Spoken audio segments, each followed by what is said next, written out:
Hello, hello, good people. Hello, welcome back to another episode of Make America Think Again with Shauna Welcome, everyone. Welcome. Down below, you can see the correct spelling of my name, my IG handle. Please pop in throughout the week if you need just a little pop of news. I'm quite sure if you're thinking about it, you're wondering about it, I've already posted it.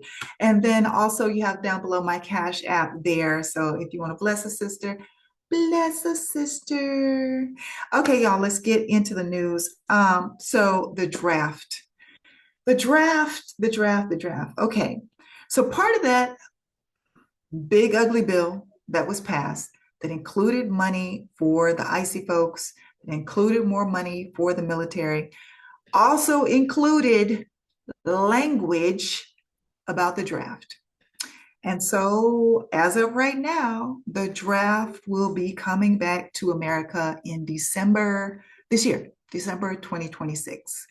So, men 18 to, I believe, 25 will automatically be registered in the draft once they hit. It's once they hit 18, but I think automatically registered in the draft. They're calling it a work realignment. So it doesn't matter what job you have right now, is my understanding. Doesn't matter what job your son, your nephew, your grandson, your student, what they have going on right now. They are calling it a work realignment, and they will be automatically registered in the draft if they're between 18 and 25. Now, you also might have noticed that they expanded the age. What was that, about a week or two ago, to age 46, I want to say. So anyone can join the military. And then the draft will be re-implemented in December. Now, what a lot of people are missing in this as well is that this does not exclude immigrants. So you don't have to be an American citizen for them to draft you for the military.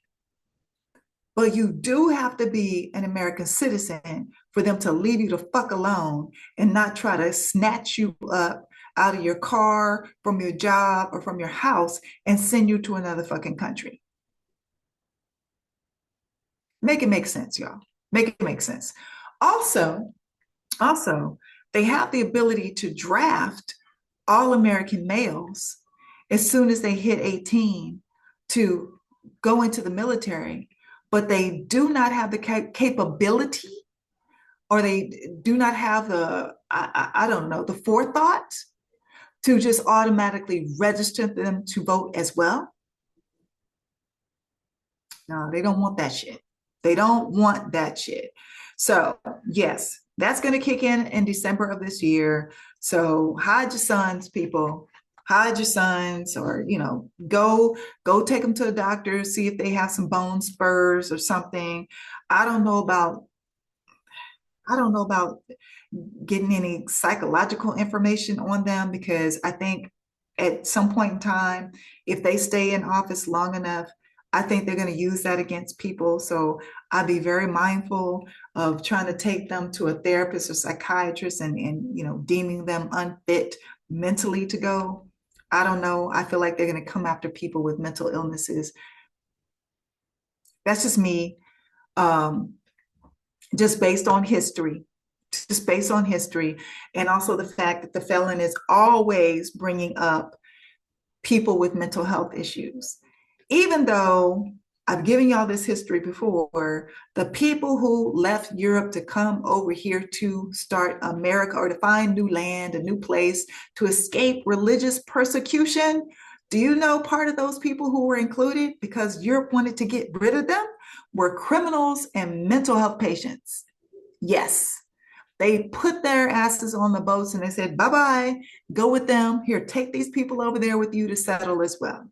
So, of course, we have some people here with mental health issues, because some of that shit is genetic.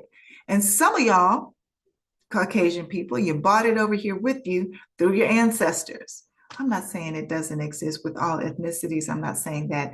I'm just speaking to the point that the felon is always pointing his finger at other people, when there were a lot of Europeans who came over here with mental health issues.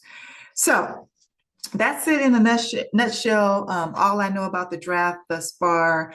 So, hide your sons, hide your nephews, hide your cousins, hide your students, hide all the males, and I don't know,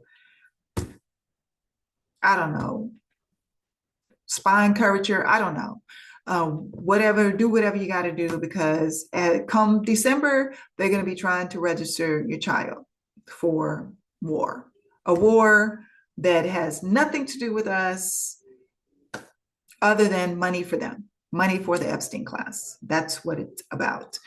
Um, they don't want to do it for voting, but they will do it to take your child, send your child overseas to a war where they will more than likely, if they are not unalived, if they are not maimed or lose some limbs, then mentally they're going to come back as a totally different person.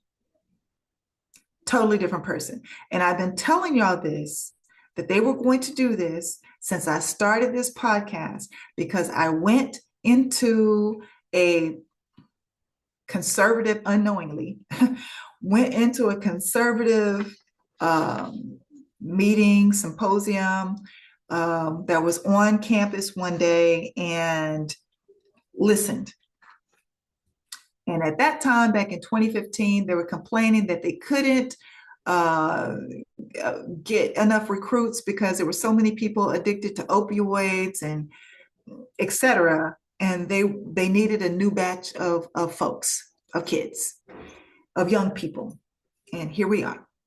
Here we are in 2026, 11 years later, or 10 years after the first time the felon took office. And now they're able to implement it under this regime. So that's all I have for you right now on the draft. Stay tuned. I will be keeping you abreast. But also, if you are an immigrant, you're not excluded. You're not excluded. I mean, they don't want you here. Keep that in mind. The white Christian nationalists, the white supremacists, they don't want you here. But they want you to go fight. They want you to go die for them. But they don't want you to live next to them. They don't want you to work next to them. They don't want you in classrooms next to them. But sure, you can go overseas and fight for them. I'll talk to y'all soon.